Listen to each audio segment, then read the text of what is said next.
पूरा राष्ट्र जिनके नाम पर आंदोलित हुआ, तो जिस तरीके की इनकी नियत मैंने गिनाई, तो मुझे लगता है कि राम लला की मूर्ति का भी इन्होंने गुपचुप तरीके से सौदा कर लिया है। जिस मूर्ति के नाम पर रामलला का मुकदमा चला, जिनके नाम पर, जिनके पक्ष में फैसला हुआ, वो वास्तविक मूर्ति कहाँ है? ये हठधर्मी और तानाशाह व्यक्ति ही मंदिर के गर्भगृह पे जाएंगे और वहां करेंगे, और बाद में इनके चमचे बता देंगे कि मोदी जी की जेब में यशोदा बहन का फोटो था।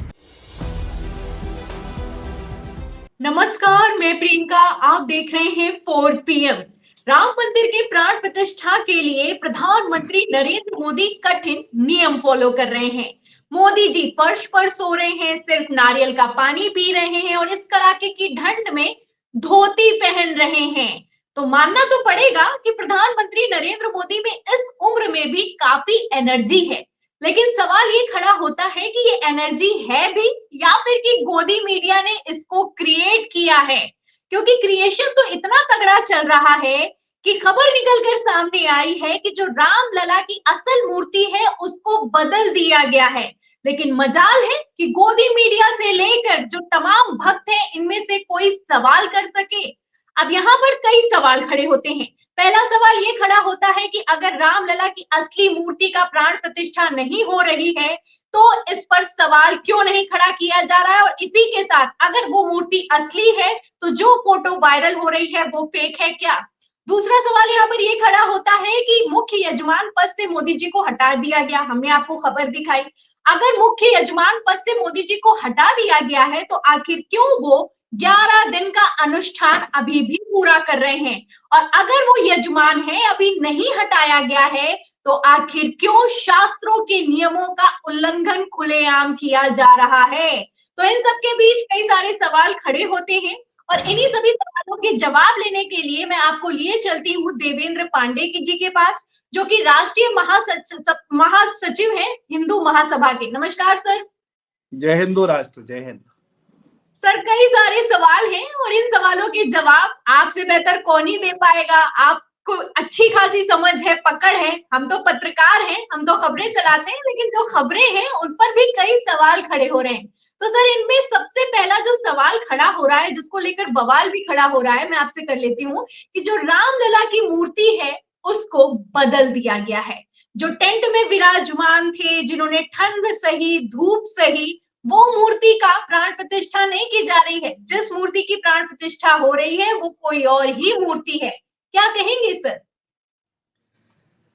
संपूर्ण विश्व के सनातनियों को मैं नमन और प्रणाम करता हूं और उन्हें अधूरे बने हुए मंदिर में प्राण प्रतिष्ठा की हार्दिक शुभकामनाएं देता हूं, क्योंकि एक जिद्दी प्रधानमंत्री जिसने धर्म को ताक में रख दिया और संपूर्ण सनातन को मानने वाले लोग आज मौन धारण कर घरों पे बैठे हुए हैं, तो मुझे राम जन्मभूमि के अधूरे बने मंदिर में प्राण प्रतिष्ठा का दृश्य देखकर एक बात स्पष्ट होती है कि जब मुगलों ने भारत में शासन करने की प्लानिंग बनाई थी तब भी बहुत से सनातनी लोग ऐसे ही खामोश रहे होंगे और मुगलों के पक्ष में खड़े रहे होंगे। जब अंग्रेजों ने हमारे यहाँ सत्ता स्थापित की अपनी, तो एक व्यापारी के रूप में आए और बहुत से सनातनियों ने उनकी दलाली शुरू की और उन्होंने हमारे ऊपर शासन किया, उनकी सेना में भर्ती हुए। वही दृश्य आज राम जन्मभूमि में हमें देखने को मिल रहा है। मूर्ति की जो बात है तो मैं बड़ा स्पष्ट कर दूं कि 2 करोड़ की जमीन 18 करोड़ में खरीदी गई। पैसा जनता का था जो रामलला जी के नाम श्रद्धा पे इकट्ठा किया गया था।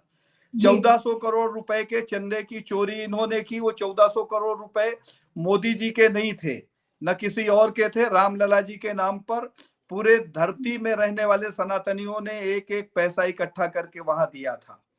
अभी जो दोबारा पैसा इकट्ठा हुआ मंदिर के नाम पर, उस चंदे की तो मैं बात अभी नहीं करूंगा। अभी एक वीडियो वायरल हुआ चंपत राय का कि 1000 चांदी के फूल किसी ने दिए तो उन्होंने कहा इसको मार्केट में बेच दूं क्या। उनकी नियत स्पष्ट है। उन्होंने स्पष्ट किया कि वो कितने बड़े चोर हैं कि जिनकी नियत रामलला के मंदिर पे लगे हुए सोने के दरवाजे पे जाकर टिक गई। तो मेरा कहने फूलों पर, सर दरवाजे और चांदी के फूलों पर हमने बातचीत की थी। अब सवाल सर मूर्ति को लेकर खड़ा हो गया। बिल्कुल, मैं उसी मुद्दे पर आ रहा हूँ। उसी मुद्दे पर आ रहा हूँ।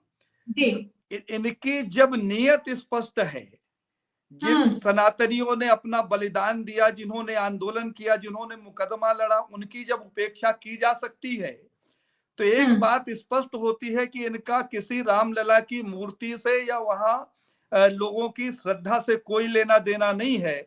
मुझे तो ये लगता है कि रामलला की वह प्रतिमा जिसके नाम, जिनका स्वप्राकट्य हुआ 1949 में, जिनके नाम पर मुकदमा लड़ा गया, जो त्रिपाल में थे, जिनके नाम पर श्रद्धा जागृत की पूरे राष्ट्र में, पूरा राष्ट्र जिनके नाम पर आंदोलित हुआ, तो जिस तरीके की इनकी नियत मैंने गिनाई, तो मुझे लगता है कि रामलला की मूर्ति का भी इन्होंने गुपचुप तरीके से सौदा कर लिया है।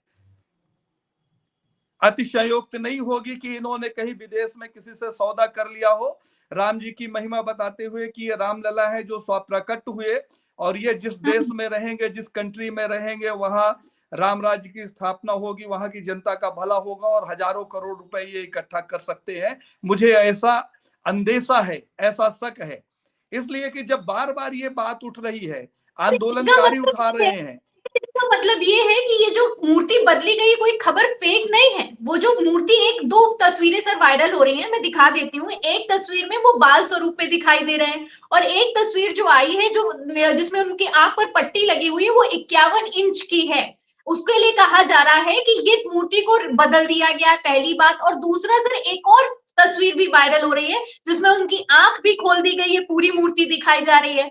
उसको लेकर सत्येंद्र दास का बयान भी आ गया है, जो आंख खोल दी गई है वो फेक फोटो है, जिसमें आंख बंदी हुई है वही असल मूर्ति है। और उस मूर्ति का आंख तभी खोला जाएगा जब मोदी जी प्राण प्रतिष्ठा करेंगे। क्या कहेंगे? सब कई सारे सवाल है, काफी कंफ्यूजन क्रिएट हो गई है, कौन असली है कौन नकली। इन्होंने भगवान के आंख में नहीं, संपूर्ण राष्ट्र की आंख में पट्टी बांधने का काम किया है। रामलला की प्रतिमा जो विराजमान है, जो स्वप्राकट्य है, जो आज भी मंदिर की कुछ दूरी पर 100-200 फीट की दूरी पर रखी हुई है, जहां रामलला जी के दर्शन करने लोग जाते हैं, वहां पूरा राम दरबार भी बना हुआ है।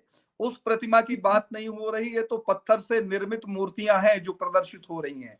ये मूर्तियां जो अभी कुछ दिन पहले नेपाल से पत्थर आया था कसौटी का, जिसे रस्ते रस्ते इन्होंने पूजित करवाया था, उस पत्थर की काट के बनाई गई मूर्तियां हैं। इस बात में तो स्पष्टीकरण वहां के ट्रस्टियों को देना चाहिए कि वो वास्तविक मूर्ति जो स्वप्रकट हुई थी, जिस मूर्ति के नाम पर रामलला का मुकदमा चला, जिनके नाम पर, जिनके पक्ष में फैसला हुआ, वो वास्तविक मूर्ति कहाँ है?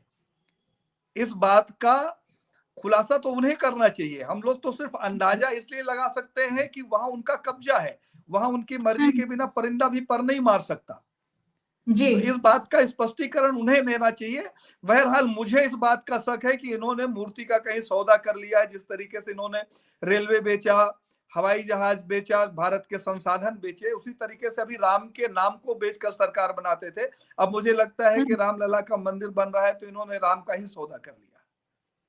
अरे सर, बड़ी बात कही आपने। और ये जो आप बातें कर रहे हैं, ये पत्र में भी शंकराचार्य अभिमुक्तेश्वरानंद ने भी लिखी है। उन्होंने लिखा भी है कि भाई मुस्लिम चौकीदार ने बताया भी था कि ये मूर्ति प्रकट हुई है, वो टेंट में रहे, धूप सही। अब सर, ये क्या नाइंसाफी नहीं है? एक तरीके से देखा जाए तो ये धोखा नहीं किया जा रहा है कि आप मूर्ति ही बदल दे रहे हैं। जिस मूर्ति के नाम पर आप, जिस मंदिर के नाम पर मंदिर वही बनाएंगे, उसको लेकर खबर निकल कर सामने आई। संजय राउत के समेत कई नेताओं के द्वारा दावा किया गया कि 3 किलोमीटर दूर बनाया जा रहा है, और अब मूर्ति को लेकर इस तरीके के दावे किए जा रहे हैं कि मूर्ति ही बदल दी गई है।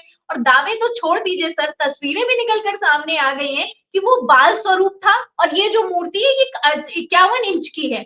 और सर, इसके पीछे एक सत्येंद्र दास का बयान भी है जो कि खबर में सोशल मीडिया पर वायरल भी हो रहा है।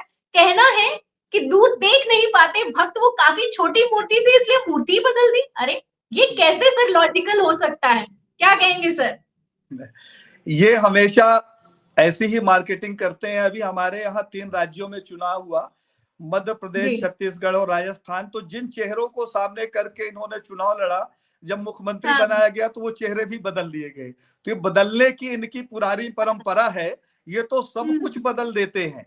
वो तो रामलला की अबोध मूर्ति है, जिनके पालक वहां के पुजारी थे, जिसको ट्रस्ट को उसका पालक होना चाहिए। अगर पालक ही बालक के साथ धोखा करे, इस सनातन के साथ धोखा करे, तो ऐसे धोखेबाजों से अपन क्या अपेक्षा कर सकते हैं।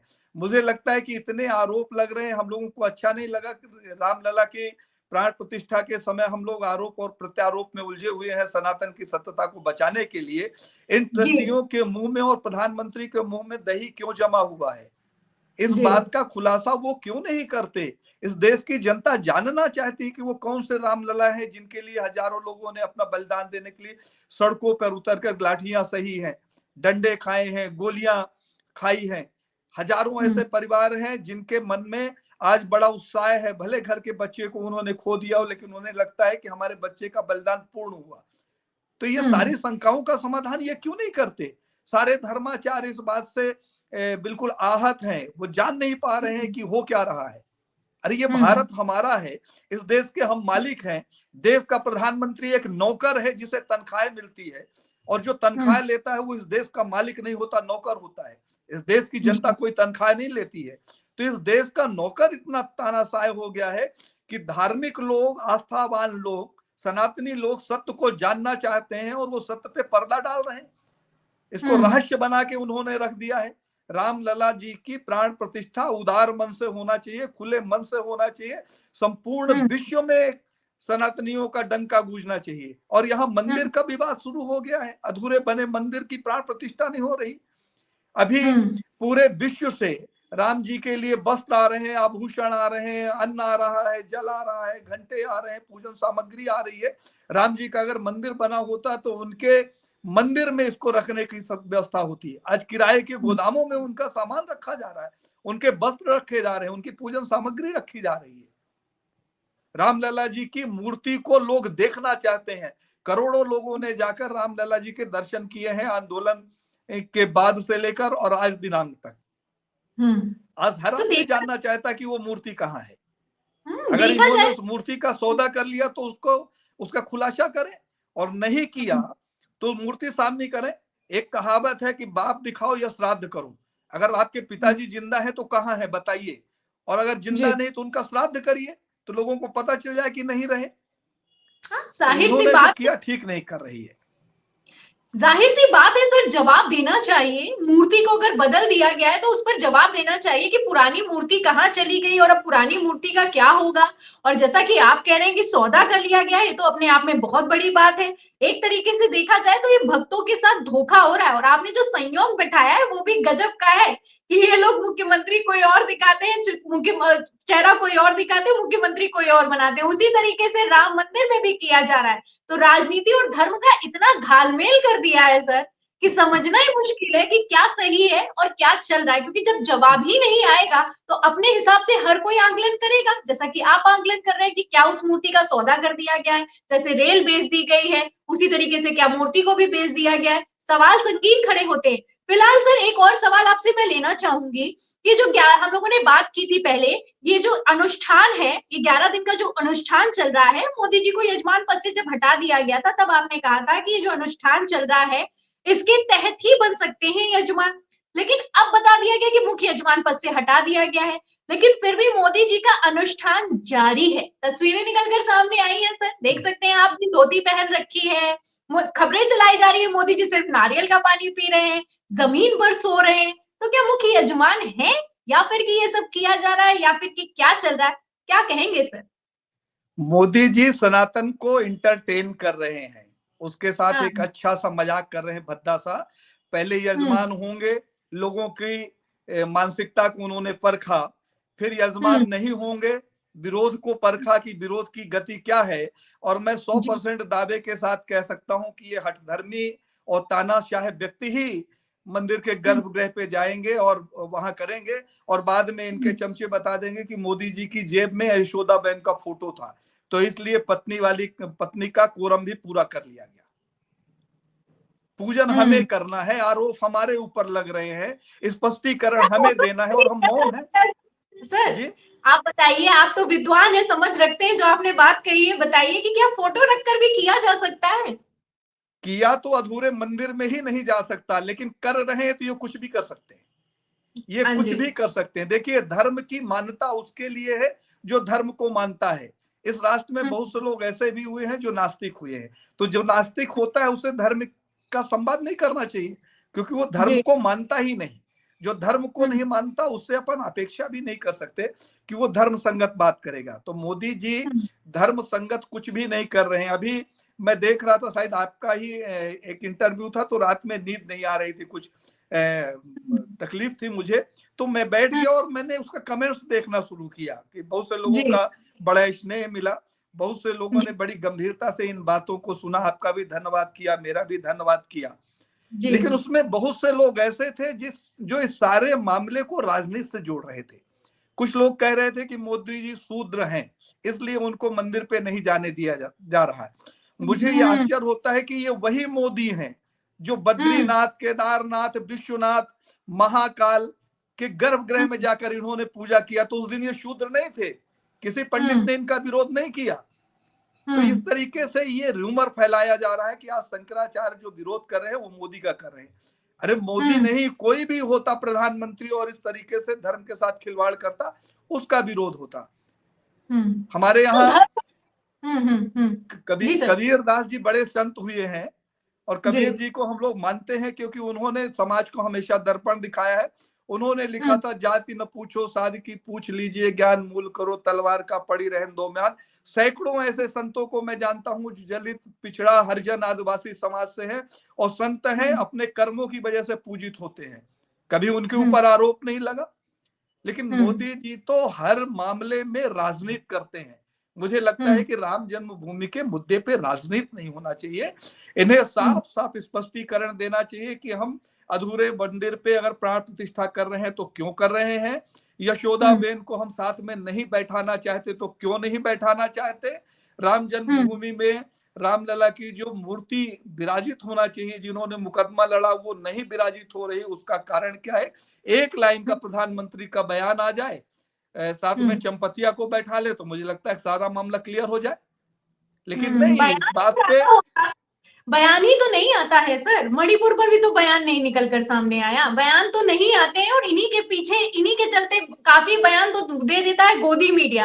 एक सर पत्रकार हैं सुशांत सिन्हा, शायद आपने सुना होगा, उन्होंने तो सर बाकायदा खबर चला दी कि मोदी जी तो कुछ भी नहीं खा रहे हैं, पिछले 9 दिनों से उन्होंने अन्न का एक दाना भी नहीं खाया और फल भी नहीं खा रहे, सिर्फ नारियल का पानी पी रहे हैं। और बाद में सर खबर निकलकर सामने आई टाइम्स ऑफ इंडिया की सेब भी खा रहे हैं, केले भी खा रहे हैं, अमरूद भी खा रहे हैं, यानी कि फ्रूट्स तो खाए ही जा रहे हैं।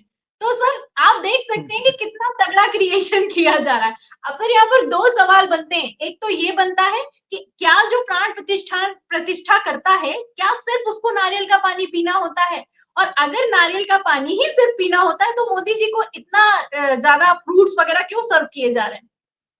मोदी जी वह व्यक्ति हैं जिन्होंने इस राष्ट्र को खा लिया, यहाँ की संपत्ति को बेच के खा लिया और यहाँ के धर्म को खा रहे हैं। तो उनके लिए ये कहना कि प्राण प्रतिष्ठा के लिए उन्होंने उपवास रखा है, व्रत रखा है, नारियल का पानी पी रहे हैं, ये बिल्कुल मिथक है। मोदी जी का कैमरामैन फिट रहता है, वही मोदी जी की फोटो खींचता है, वही उस फोटो को जारी करता है, उस पर कैप्शन लिखता है कि मोदी जी ने क्या किया। अरे भाई, मोदी जी ने अगर कोई व्रत किया, मैं कौन सा व्रत रखता हूं पूरे भारत में किसी को नहीं मालूम, मेरी पत्नी के अलावा, क्योंकि वो मुझे फलहार करवाती है जब मैं व्रत रहता हूं। लेकिन मोदी जी छींकते हैं तो उसके कारण बताए जाते हैं कि मोदी जी ने इसलिए छींका कि उस पे एक वायरस आ रहा था, मोदी जी जान गए तो उस वायरस को छींक दिया। मोदी जी इस भारत को गुलाम की दृष्टिकोण से देखते हैं। मोदी जी चाहते हैं कि भारत का व्यक्ति उनकी गुलामी का गुणगान करे। जिस तरीके से कोविड के समय उन्होंने थाली घंटी बजवाई, लाइट बंद करवाई, मोमबत्ती जलवाई, उसी तरीके से चाहते हैं कि राम जन्मभूमि के मुद्दे पर भी कोई ना धर्म संगत बात करे, ना शास्त्र सम्मत बात करे, न नीति संगत बात करे। मोदी जी जो करते रहे उस पे उनकी वाहवाही करते रहे। राम जी का छोटा कटआउट, मोदी जी के बड़े कटआउट को पूजित करते रहे और मोदी जी की जयकार करते रहे। मूर्ति बिक गई कि बेची जा रही है, इस बात पे चर्चा नहीं होना चाहिए। तो इस तरीके से जो देश का शासक हो, तो मुझे लगता है कि देवेंद्र पांडे की बात को का आकलन करना चाहिए कि हमने ऐसा क्यों कहा। न्यूट्रल होकर किसी बात का आकलन करना चाहिए। किसी धारा में बहकर अगर हम चलते हैं तो हम निर्णय नहीं कर पाते।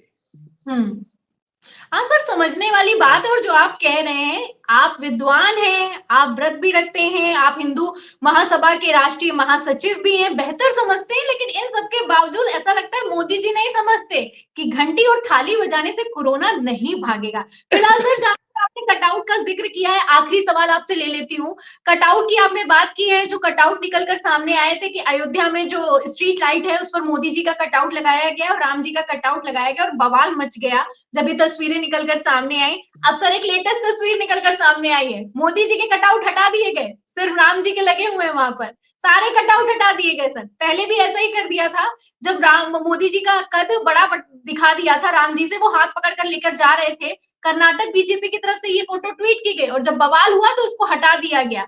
तो आप देख सकते हैं सर, प्रधानमंत्री नरेंद्र मोदी को प्रोजेक्ट करने की पूरी कोशिश की जा रही है, लेकिन जब विरोध ये लोग देखते हैं, जैसा कि आपने कहा कि देखते हैं विरोध हो रहा है कि नहीं हो रहा है, लेकिन जब विरोध होता है तो उसको हटा देते हैं। तो मोदी जी इतना अभी लोगों के मन में नहीं आए, इस पर तो सवाल होगा ही कि आपका कद आखिर भगवान से बड़ा कैसे हो सकता है। क्या कहेंगे सर, जो कटआउट हट गए?